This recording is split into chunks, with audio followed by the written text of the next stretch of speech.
during National Library Week, this is a time when we really want to make it known that the library is a center of activity for the campus. And the theme for this year is communities thrive at your library. And I think, the library is a hub of the community of the university.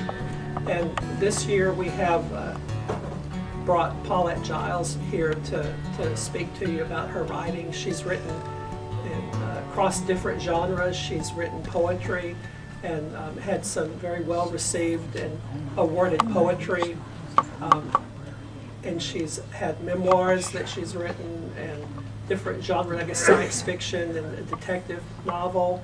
And her recent work has been in writing historical fiction. And she goes through a process of writing that a lot of us are working with students that are learning how to do. And really important to have people come here to the library and to the campus and share their story of how they work with the things that you're learning how to do. And so with that, I'd just like to introduce Paullette Jiles to you.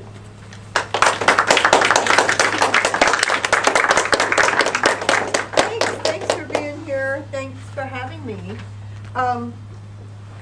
Earlier I talked about research, but this time I think I'll talk more about the process of putting together a narrative. Whether you're doing research and you're recording stories from the community, or whether you're putting together fiction, the shape of the narrative that you are, here we go, the shape of the narrative that you put together is really important. And if you're teaching students, you need to teach your students this. If you're writing fiction, of course, you're perfectly free to shape the narrative as you feel best, according to your best judgment. If you are recording, let's say, stories of, doing research with older people and recording stories of the Great Depression or World War II or whatever, again, you're faced with, the collector is faced with the problem of making this a narrative that is readable. Okay. It's very important simply to get the raw material down. As I was talking earlier today, so much of my research depended on people who just sometimes for a whim took down stories of older people. And these stories 40, 50, 60, 100 years later have proved to be absolutely invaluable, so you never know where that's going to go. He was in the Pacific on board a destroyer escort, and he was at Iwo Jima, Saipan, and the Battle of Leyte Gulf. And he wrote about 100 letters home to my mother. And people ask me what I'm writing now, and I'm at present involved in typing up all of those letters. And they are sometimes they are really exciting. My dad was a good writer, and thank God he had good handwriting. And sometimes they're very exciting, sometimes they're extremely boring, but I'm thinking, for my family, I'm getting down every word. And maybe someday in the future, who knows, someone will stumble upon these, on the internet or wherever we put them. There's already a website for my dad's ship, the USS Finnegan. And somebody will say, this is wonderful, this is exactly what I was looking for. So you never know. But after I get them all down and get them on a CD and get them burnt, my niece is going to get them burnt on the CDs and send them out to the whole family. Then I will start thinking about shaping the narrative. So let's go back to that.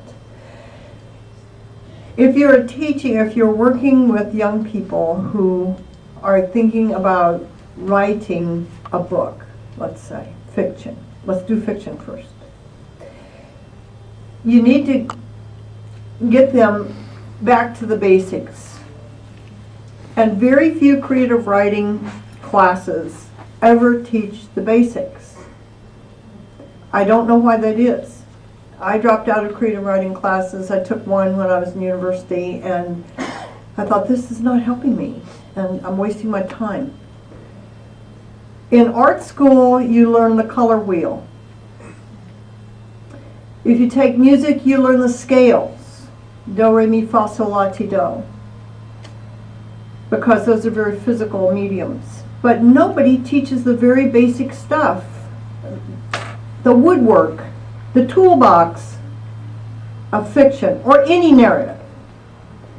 And you will find that in a very handy little book called Making Shapely Fiction by Jerome Shapiro. It is almost the only toolbox book that I know of. It will keep you and your students from making very amateur mistakes, glaringly amateur mistakes. Because fiction, people think this is something anyone can do. I just put my hand down on the page, or I put my hands on the keyboard and I begin to pour stuff out. No musician ever dreams of getting serious about music without learning the scale. No one who ever paints, no artist, ever gets serious about creating dynamic and engaging images without learning the color wheel. But people often feel that they can approach fiction or poetry or any kind of writing simply by pouring out, by self-expression, by pouring themselves out onto a page, and it's very wrong. And I can assure you that editors and agents, most of whom are located in New York, see many, many, many of these manuscripts. They turn them away by the hundreds of thousands. So if you look at Jerome Stern's Making Shapely Fiction, that'll give you a start, and it'll help you and it'll help your student. But let's talk about it in terms of a symphonic sort of construct. If you listen to any of this symphonic structure, symphonic music, Mozart, anyone that you are familiar with, there are moments of tension, the volume goes up, there are other moments of more dreamlike, quieter movements, but it's all moving forward.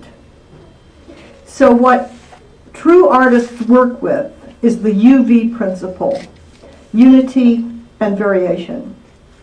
All right, and I'll go over some of these with you. And I learned them by writing. I learned them by reading Dickens. Nobody taught me. And if somebody had taught me, it would have saved me years worth of head banging and hair pulling. Because I would become very upset with a manuscript that I was working with, and I did not know why. Why is this not working? Why do I hate to go up there and put my hands on a keyboard or take up my pen? I do a lot of writing in longhand. Why do I hate this? I mean, I can't stand it. I'm forcing myself to go through with this. And a lot of people have asked themselves that, and it's very simple. You're doing the same thing over and over and over. Let me give you an illustration. There was a very interesting and very worthwhile book called A Civil Action. And it was about, it's nonfiction, it's a true story about a lawyer who took on a case of a lot of children got leukemia. I think it was near the Love Canal, the infamous Love Canal, and how he fought through the courts to, make the chemical companies or this, whatever it was, the city liable for these children suffering from leukemia. And I finally realized what it was one direct scene after another, after another, after another, after another, after another, and it never stopped. And I'm saying, why can I not finish this book? Do you know what a direct scene is? A direct scene is when somebody sits down and describes blow by blow a conversation. He said this, then he got up and got a cup of coffee. She looked at him sideways. She did not like the coffee. She wondered if she ought to poison the coffee. No, she said, don't touch the coffee. Oh, he said, but I think I will have some with cream and sugar. You see what I mean? That's a direct scene. You cannot construct an entire narrative out of nothing but direct scenes, although this guy did. And I'm thinking this book is worthwhile. It's an interesting case. I'm really on the lawyer's side. It's dynamic. His description is terrific, but I can't read it. It was because it was one direct scene after another, after another, after another, after another. Now you think of any great musician that you like very much, some opening adagio by Mozart, and think of that same thing being played over and over and over and over for however long it takes. You'll walk out of the room, I assure you. Approach. Now one of the alternatives to a direct scene, and this is not just toolbox stuff. This is stuff that really affects your reading, and it will really affect your reader. An alternative to direct scene is narrative summary. And narrative summary is where you step back for a moment and give a larger view of something. Does somebody have Color of Lightning? Or Enemy Women, either one? Can somebody lend me the book for a moment? Here you go. Good. Now if I can wipe on my glasses, we'll be good. I don't know, maybe I don't have my glasses. Here's Enemy Women. It took me 10 years to write this book, and partially it was because of the research. It was very hard to do. I had to do primary research on my own. But secondly is because I simply did not know how to write a novel. And I learned to vary narrative summary with direct scenes. You've got to be good at both.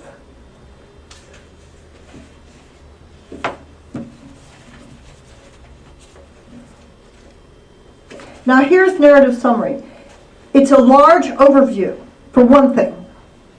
Secondly, it gives you a chance to be very, very poetic.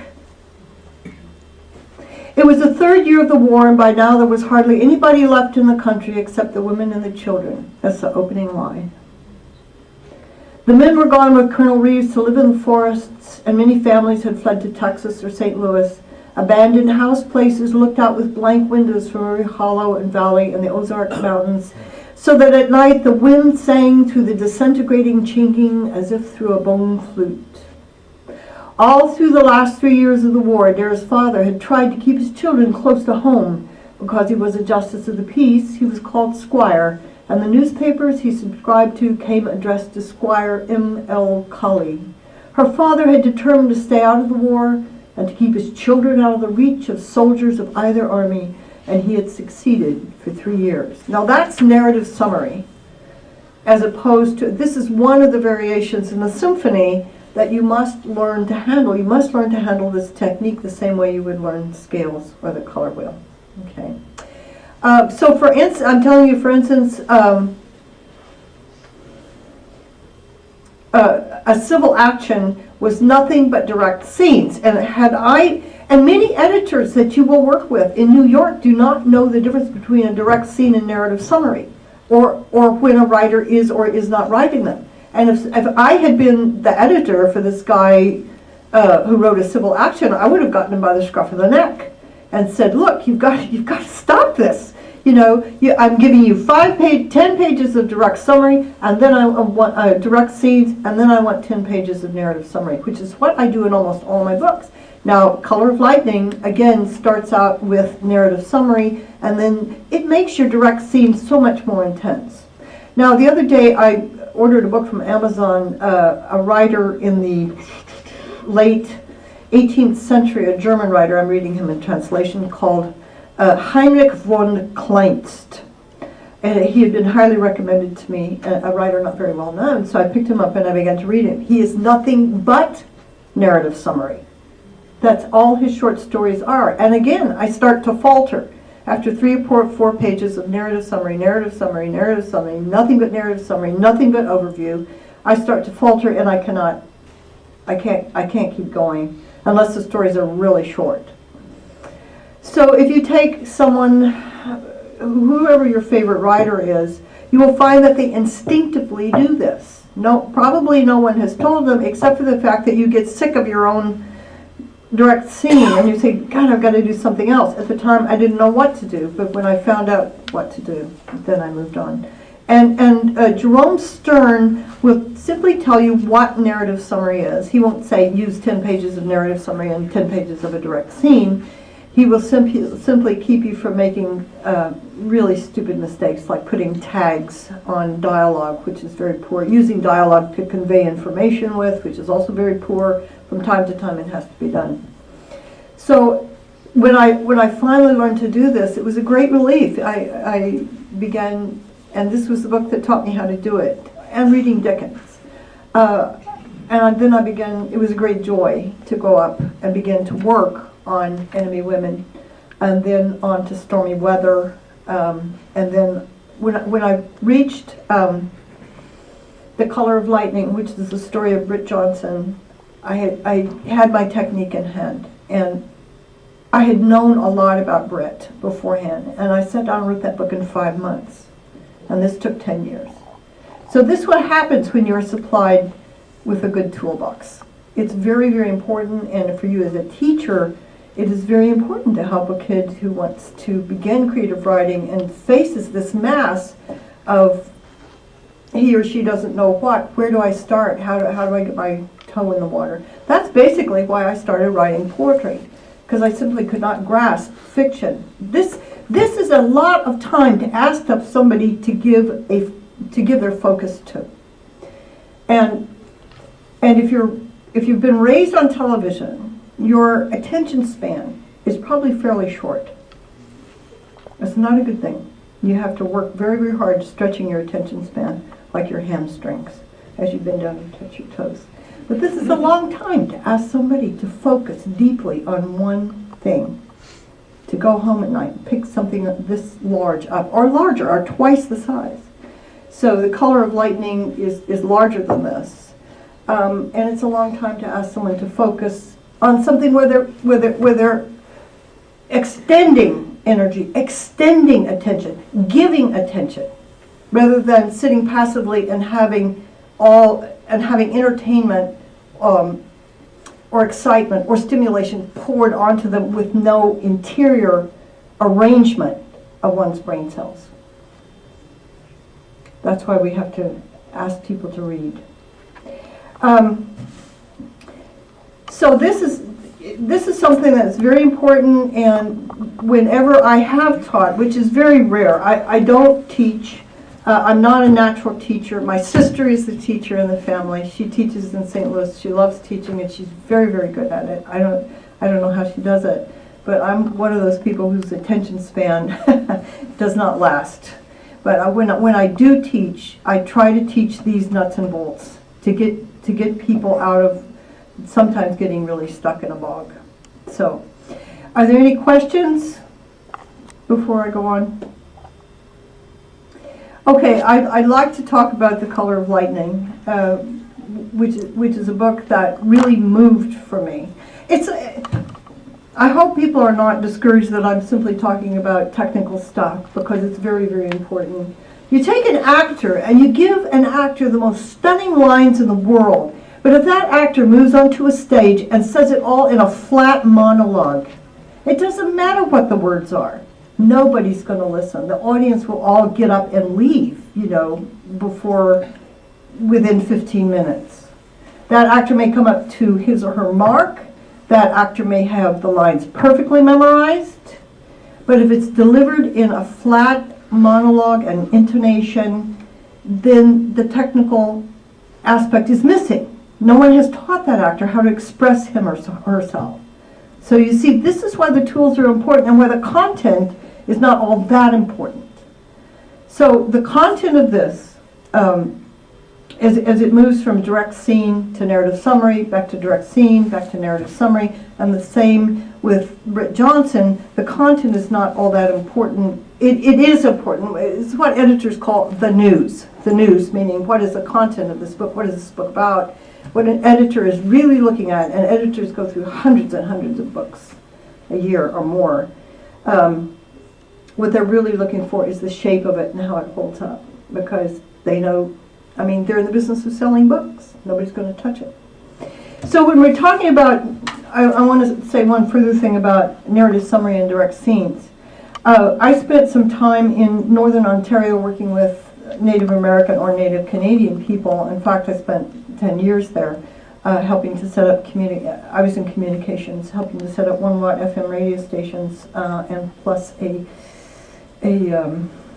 newspaper in the native language. It was bilingual English and Ojibwe in English script and Ojibwe script. And I listened to a lot of elders tell stories. Now these had been passed on by word of mouth, okay, from elder to young people to elder to young people.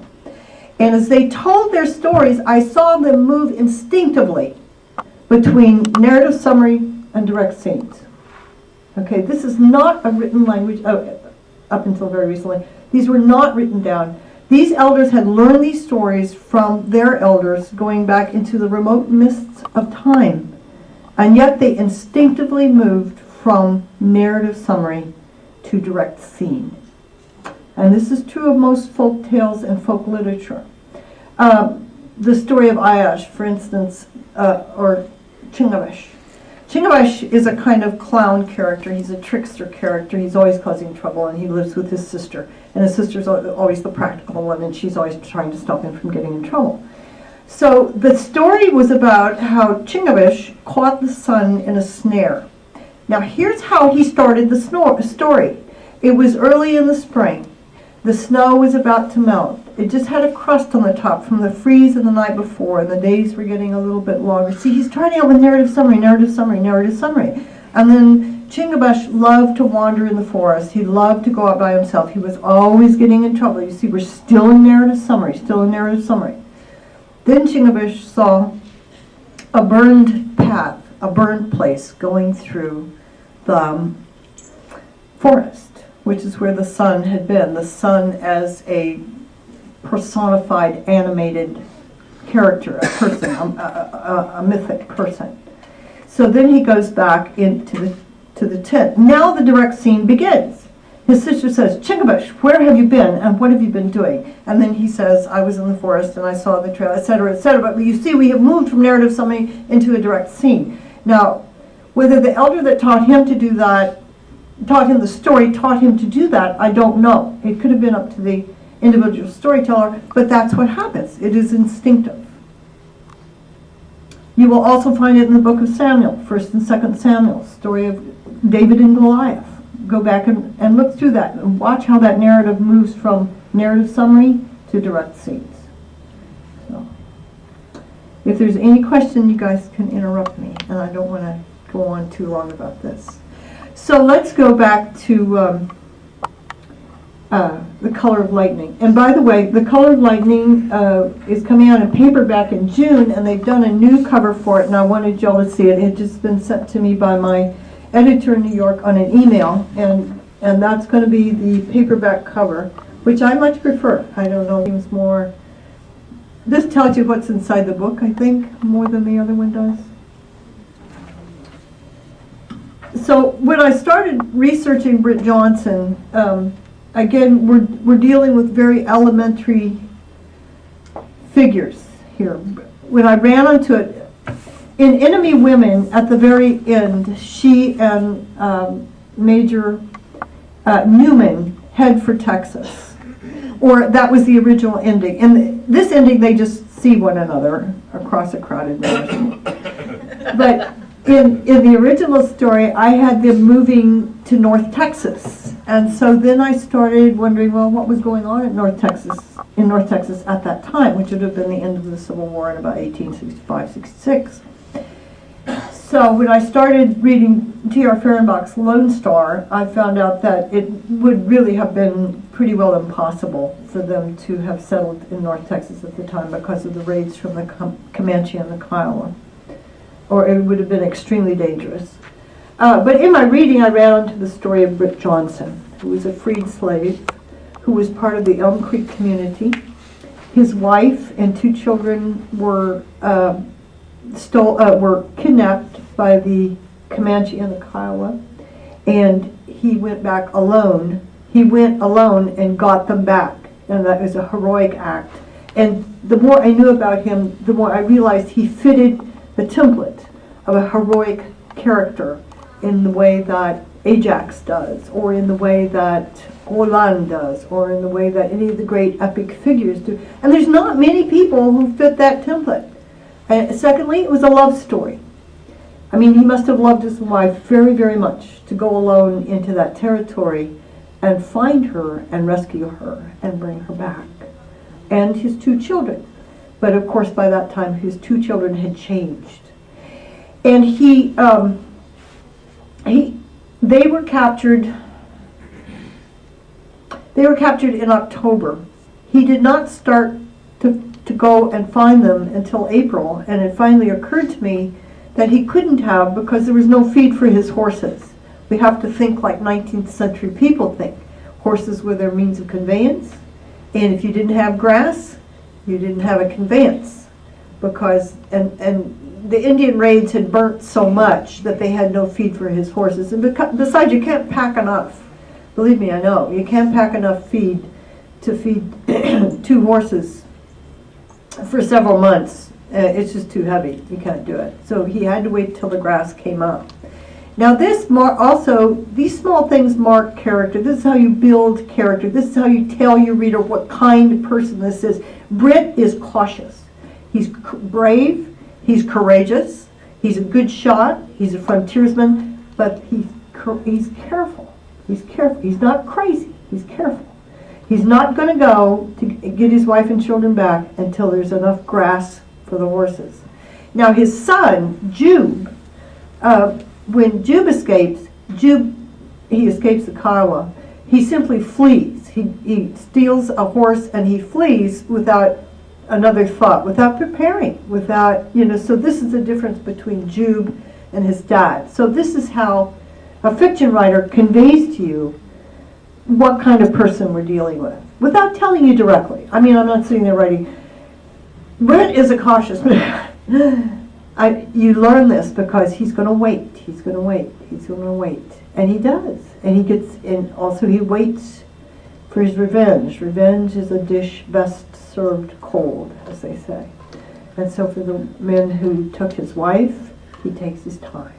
2 years, 3 years, he waits. So like most heroic characters, he also has his flawed side, which is simply his determination. He will not stop. And in that sense, he's a tragic hero, the way, in sort of the Greek sense, the tragic hero carries within himself his own demise, his own exit, as it were. And Britt will not be slowed down. And they took his wife, they took his children, and he becomes a freighter, and he said, they are not going to stop me from being a freighter, from delivering my loads, and from going where I damn well please. Nobody is going to stop me. And that sort of is his tragic flaw. Now, because he is the only historical character I have ever written about, somebody who's certifiably historical, Adair is made up. The 2 women in Stormy Weather, the 3 women, all the characters in Stormy Weather are made up, except FDR. But Britt was the only character that, truly historical character. So in many ways I was tied to his life. I would have liked to have changed the ending, but the ending was the ending. And I couldn't quite do it, and I've had people come up to me and practically grab my sleeve and say, I'm almost done, don't tell me. Don't tell me what happened. And I said, I can't change it. So I had to stick with the way it was. And the research was fun. Traveling up to North Texas to Young County and to Archer County was terrific. Has anybody ever heard of the stone houses in Archer County? The stone houses are 2 natural formations that actually stand up out of a kind of rolling prairie. They're cap rock that had been eroded, and they actually look like houses or temples. And I have that the last place that the men, when they came back from Weatherford and found the women and children had either been slaughtered or captured, along with Britt's wife and his 2 children. They also captured a woman named Elizabeth Fitzgerald, a very interesting woman in her own right. Again, a historical character. They captured her 2 young granddaughters. Lottie was 3 and Millie was 18 months. And they killed Britt's oldest boy, Jim Johnson, 11. They killed Susan, who was, they killed 11 people altogether and captured 7. And when the men got back and found the devastation, of course they chased them, but they could only go so far. Because once you got out on the prairie, and there was only 5 of you, and there's 120 of them, you're going to lose your own life as well. So the stone houses is the one place where they had to turn back. So I'd seen the stone houses on the internet, and then when I drove up to North Texas with a friend, I I found them, but they were way inside an oil field. And I said, I don't care. I have come this far. Big storm was coming in. It was raining. And I said, I have come this far. I am not going to leave without climbing the stone houses. So I climbed this oil field fence. I guess I could have gotten in big trouble, but I just didn't want to turn back. So I climbed it and went over. In the rain, a pouring rain, cold wind, I climbed the stone houses so I could just say that I had done it. So, and so unless anybody has any questions about how, about publishing or editors or New York or whatever, I'd be happy to answer them. Yes. Would you like to read? I'd be curious to know other favorites. The writers am I friends with? Writers I like to read. Well, at the very, very top of my list, the one I think who is the master of the 20th and 21st century would be of fiction is Cormac McCarthy. I don't think anyone ever comes close to him. If I were ever to come close to his ability to write, I would be very happy. He's for me, he is the best there is, and it is the best there has been for a long, long time. For literary criticism, I read Northrop Frye. I read him repeatedly because he's so difficult, and I'm not an academic, so it takes me a long time to figure out what he's saying. And those two, I guess, are my favorites. Yeah.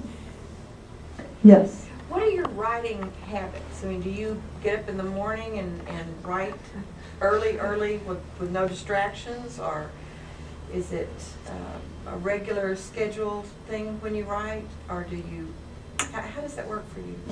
I like best to work in the mornings. That's the very best time for me. I get a cup of coffee, and my study's up in the attic. I have to reach it by going outside. It's a nice little study, nice and snug. And I love to work best in the mornings, and then in the afternoons. I have a little ranchito, so there's much to do with stock tanks for the horses and keeping those clear, and clearing cedar, and just vehicle repair, and lots of stuff to do. But when the really hot weather comes, that has to reverse. I'm really at my best in the morning, but when it's really hot, I've got to do my outside work starting at 6:30 or 7 in the morning, because by noon it's impossible to work outside, and then I come in and work. But by that time, my favorite time of writing is going over stuff I have written and just working through sentence by sentence, period by period, comma by comma. I love doing The blank that. page is not your favorite stage. No, blank page is not my favorite stage. But sometimes I write, but to overcome that, I write by hand. I write quite a lot. Then I enter that on the computer. Then a few days later, I print that out, and then I begin to enlarge that. So my printed page has got scribbles all the way around and all the way around the back, and insert here and arrows going there and that sort of thing. So unfortunately in the summertime, I have to give up my favorite writing time if I want to get anything done outside. So, yes. I'd like to ask about your feelings about the direct scenes. Yes. You know, I hear discussions and read a lot about those who just do it in a straightforward style with the invisible, he said, she said, he said, he said, and then others who always want to choose the exact word for how it was expressed and what the character was doing, or maybe even thinking, while those words are being uttered. And do you have a choice of practices? Do you use both, or are you partial to one or the other? Wait, explain that to me one more time, sorry. When you get into the direct scene, Yes, okay, we're in the direct scene. It could sound like a court transcript. Yes. Sentence, he said, sentence, she said, and so forth. Right. But then other writers, as you alluded to Yes. at the beginning, will not settle for said, or ask. It'll have to be queried or No, frowned or just he said, scolded. she said is just fine. I would never go on past he said or she said. And one thing Shapiro points out, and I've seen a lot of people do it simply out of ignorance, it's they call what they call Tom Swifties. An adjective describing how they said it, which is like, is that radioactive, said Tom glowingly. You know, Yeah. those are called Tom Swifties, and we don't want those, yeah. And what about adding what the person was doing? No, that's the comma as she walked across the Okay, so room. No, you stop do and just start another a sentence. Yeah, straightforward. You yeah. just let the Yeah. reader have the Yeah. dialogue. When are you leaving, she said, as she walked across the room to pour herself a cup of coffee. No. When are you leaving, she said. Then she walked across the room, because that has a certain addendum feeling, a feeling that something is pendulant on the end and about to fall off a shelf, if you know what I mean. You have to stop it and start all over again. I'll observe that carefully as I read. Please do. I want an acknowledgement. Very good. Yes. Do we have another question? Well, thank you for coming. I hope I haven't talked your ear off yet. I appreciate you being here. Thank you. Yes. The bookstore has brought over Paulette's books and in the back if you